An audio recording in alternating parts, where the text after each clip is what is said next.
योगेश आहे, ही सगळी लोक आपले 8 आमदार 9 पैकी काम करतात. आणि रामदास भाईंना देखील कोणी पक्षामध्ये चांगलं काम करू लागला की त्याला कसं खच्ची करायचं.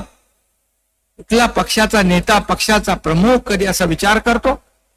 मी नेहमी सांगायचो, पक्ष मोठा करायचा असेल तर कार्यकर्त्यांना बळ द्या, ताकद द्या, वाढवा, त्यांना जपा. परंतु रामदास भाईंनी तो अनुभव घेतलाय, राणे साहेबांनी अनुभव घेतलाय, आणखी कोणी कोणी घेतलाय आणि मी घेतलाय.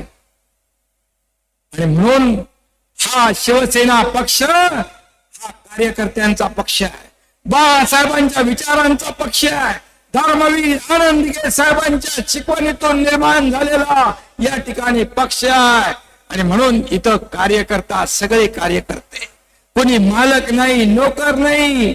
मी आपल्याला एवढंच सांगतो, खासदार डॉक्टर श्रीकांत शिंदे कोल्हापूरच्या आपल्या शिबिरात म्हणाले की हा पक्ष कार्यकर्त्यांचा आहे. राजा का बेटा राजा नहीं बनेगा, जो काम करेगा वही राजा बनेगा.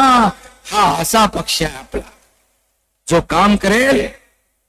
उदय सामंत इकडे आहेत साक्षीदार, या मंत्रिमंडळात देखील ते काम करतात. आज उद्योग खात्याच्या माध्यमातून आज या राज्यामध्ये उद्योग येतात. दावोस मध्ये मुख्यमंत्री देवेंद्रजींच्या सोबत ते गेले. किती लाखाचे, किती तुम्ही केले?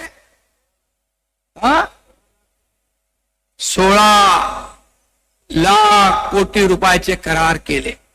16 लाख कोटी. मला अभिमान आहे, उद्योग मंत्र्याचाही आहे आणि मुख्यमंत्र्याचाही.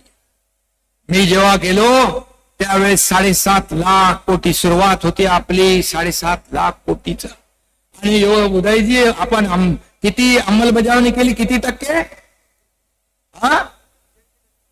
85%. नुसते करार कागदावर नाही तर त्याची अंमलबजावणी केली. 85% अंमलबजावणी करणारं आपलं सरकार. आणि म्हणून त्यावेळेस म्हणायचे, कोण एकनाथ शिंदे? Who's Eknath Shinde, who's Ramdas Kadam. आम्ही दाखवलं आम्ही कोण आहोत ते. आम्हाला हलक्यात घेऊ नका, हलक्यात घेऊ नका. आम्ही कार्यकर्ते म्हणून काम करणारे, न्याय देणारे लोक आहोत. आणि म्हणून इथं दाढीवाल्यांना हलक्यात घेऊ नका. इथं दाढीवाल्यांची मेजॉरिटी जास्ती दिसते. इथं मलाही आहे, रामदासबाईला आहे, इकडे उदय सामंत आहे, इथे योगेशला पण थोडी आहे, इकडे याला पण आहे, निलेश. म्हणजे मेजॉरिटी आहे. आणि म्हणून मी आपल्याला एवढंच सांगतो की किती तुम्ही शिव्या देणार, किती शिव्या शाप देणार, किती आरोप करणार. अरे माझा सत्कार झाला, महापराक्रमी महादजी शिंदे यांच्या नावाचा गौरव, राष्ट्र गौरव पुरस्कार तुमच्या एकनाथ शिंदेला मिळाला. याचा अभिमान तमाम महाराष्ट्राला. एका मराठी माणसाच्या हस्ते मराठी माणसाचा सत्कार झाला दिल्लीमध्ये. तिथे महादजी शिंदे यांचे वंशज केंद्रीय मंत्री ज्योतिरादित्य शिंदे यांची मजल कुठे गेली? एकनाथ शिंदेला. ठीक आहे, तुम्ही शिव्या द्या, आरोप करा, अपमान करा, परंतु महादजी शिंदे यांचा अपमान आपण करताय, साहित्यिकांना दलाल आपण म्हणताय. आणि ज्यांनी तुम्हाला एकेकाळी मुख्यमंत्री केलं त्यांचाही अपमान आपण करताय. काय जनाची नाही तर मनाची तरी ठेवा. आणि म्हणून मी तर तुम्हाला दिवसा रात्री स्वप्नात कधी एकनाथ शिंदे दिसत असे. मोगलांच्या काळात संताजी धनाजी जसा मोगलांच्या घोड्याला दिसायचा तसा एकनाथ शिंदे तुम्हाला पाण्यात बघताय. पण मला किती आरोप करा, किती शिव्या द्या, परंतु एकनाथ शिंदेच्या मागे माझ्या लाडक्या बहिणी, लाडके भाऊ, लाडके शेतकरी आहेत. तोपर्यंत मला कसली चिंता नाही, कसली चिंता नाही. आणि कुठले मी कुणालाही घाबरत नाही. तुम्ही 2-2.5 वर्षापूर्वी पाहिलं, 2-2.5 वर्षापूर्वी पाहिलं या राज्याने नाही, देशाने नाही, जगातल्या 32 देशांनी त्याची नोंद घेतली. आज इथं आपले सुभाष म्हणे आले, त्याचबरोबर जाधव आले, बाळासाहेब जाधव आणि महाडिक आले, बरोबर. त्यांचं मगाशीच मी स्वागत केलंय.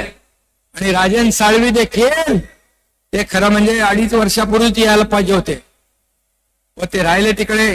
जाऊ द्या, योगायोग लागतो. आणि तेही राजन साळवी आणि त्यांचा परिवार देखील शिवसेनेमध्ये आला. आणि खऱ्या अर्थाने या कोकणामध्ये एकापेक्षा एक चांगले कार्यकर्ते शिवसेनेमध्ये काय येतात. खऱ्या अर्थाने ज्या पक्षाच्या विचारांनाच वाळवी लागली आहे, तिथं कसा राहील राजन साळवी? तो याला शिवसेनेमध्ये. हे लोक काय येत आहेत त्याचा विचार मी त्यांचं स्वागत करतोय. परंतु मला शिव्या देण्यापेक्षा, माझ्यावर आरोप करण्यापेक्षा हे लोक का तुम्हाला सोडतायत याचा विचार करा, याचं आत्मपरीक्षण करा, आत्मचिंतन करा. म्हणाले आम्ही आता आमचे लोक घेतले तर आम्ही डोकी फोडू. अरे डोकी फोडायला कोण आहे?